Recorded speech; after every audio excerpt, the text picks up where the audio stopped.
ምን የማያልፍ ነገር አለ?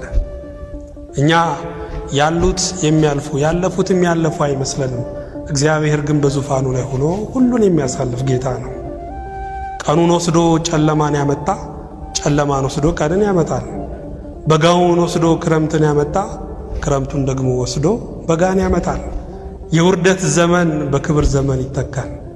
የማጣት ዘመን በማግኘት ዘመን ይተካል። ወገኖቼ ደግሞ ሁሉ ጊዜ ደስታ ቢሆን እኮ እግዚአብሔር ይረሳል።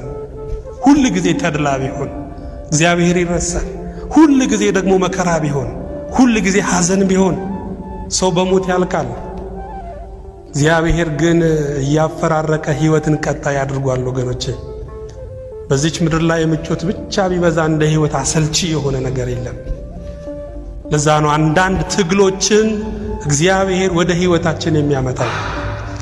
እኛ እንኳን መራራ የሆነ ነገር የሚያቃጥል ነገር በበላን ቁጥር የመብላት አምሮታችን እኮ ይጨምራል።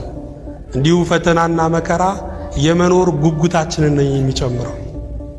ሁሉ ያለው የተሳካለት ጤና ያለው ቁሞ የሚራመደው ምን ነው አሁንስ በገደለኝ ይላል። ምን ነው አሁንስ ሙቼ ባረፍኩ ይላል።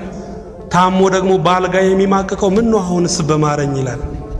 አያችሁ፣ ህመም፣ ችግር፣ ፈተና ለመኖር እንድንጓጓ ያደርገናል። ብቻ ሁሉ ጊዜ ከኛ የሚጠበቀው ምንድነው? ምስጋና ነው፣ ዝማሬ ነው። እግዚአብሔር የምስጋና ሕይወትን ይስጠን።